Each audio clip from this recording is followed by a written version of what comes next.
Hey friends, welcome back to Cake Decorating 101. If you're new here, my name is Steph. I'm a triathlete, a baker, and an engineer. And this is my series where I'm teaching you everything you need to know about cake decorating from beginning to mastering the techniques. Because I think that cake decorating is something that truly everyone can enjoy, have fun with, and become really good at.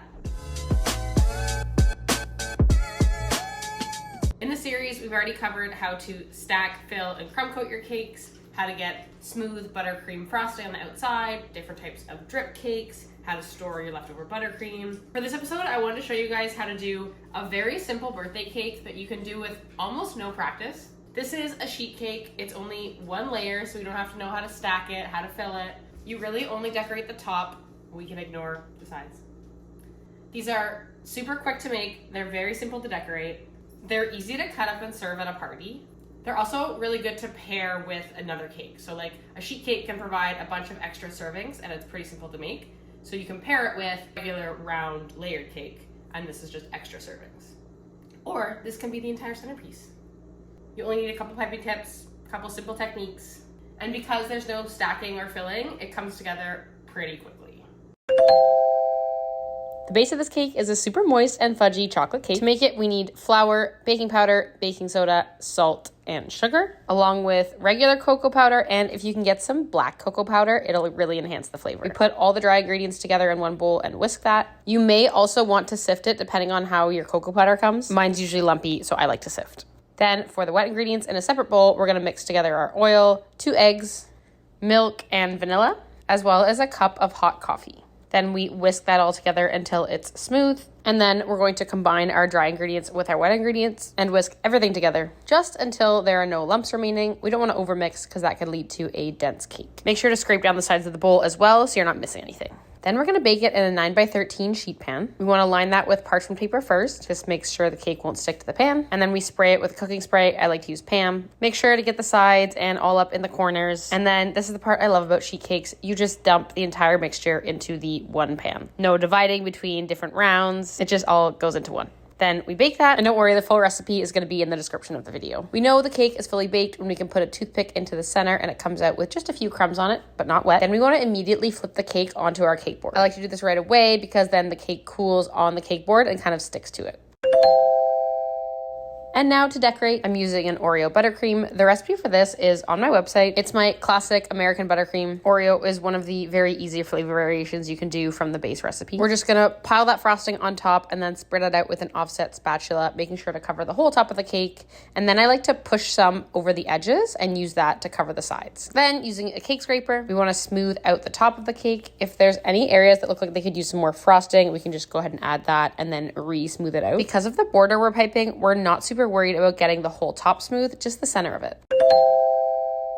For the border, we need a few piping tips. We have a Wilton 1M, Wilton 2B, and Wilton 1A. They're an open star, a closed star, and then a large round. I'm gonna fit one of my piping bags with a large coupler so that I can use the open star tip and the open round tip with the same Oreo buttercream that I'm filling the bag with. And then the Wilton 1M, this closed star tip, just goes in another piping bag on its own. A tip for filling your piping bags is to put the piping bag over a cup and fold it back like you're pairing a pair of socks. Then you can fill the cup with the buttercream. This is just a plain white going in the piping bag with the Wilton 1M star tip. We want to use a plain white here and not the Oreo buttercream because the Oreo will clog that star tip. Now the open star has enough space for the Oreo crumbs to come through it, so we're going to put the Oreo buttercream in this open star piping bag. Once those are prepped, we're ready to start piping. To make the rosettes, we're essentially going to draw a lowercase letter E, starting in the middle and spiraling slowly outwards, and just repeat a series of rosettes around the border of the cake, leaving little gaps in between each for the next piping tip. I like it to look a little bit random, so I do slightly different sized gaps and slightly different sized rosettes. Then, using the other piping bag, we're going to do the same thing, filling in those gaps by drawing a lowercase letter E and adding a bunch of just dollops of buttercream to fill in a few more gaps. Then I go back to the Wilton 1M and the plain white buttercream and do the same thing, adding just a few stars to kind of fill things out.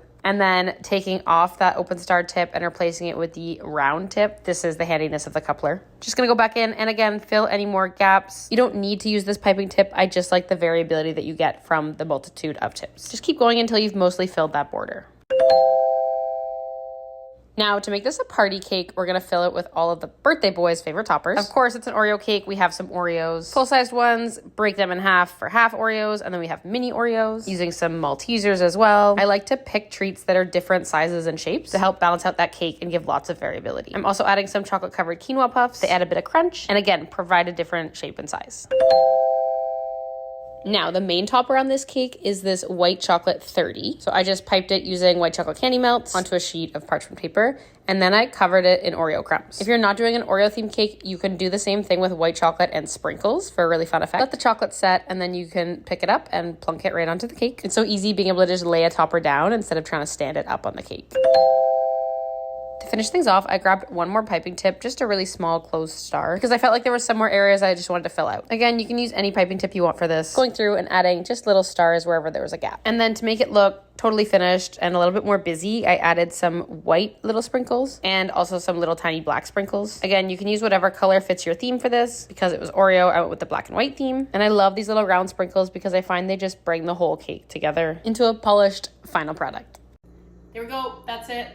This can be stored in the fridge until about an hour before you want to serve it, because buttercream and cakes tend to taste best at room temperature, but they should be stored in the fridge. If you enjoyed this video, please make sure to like and subscribe. Make sure to check out all the other videos in the Cake Decorating 101 playlist as well. And please comment below if there's anything that you want me to cover in this series that I haven't talked about yet. Happy baking!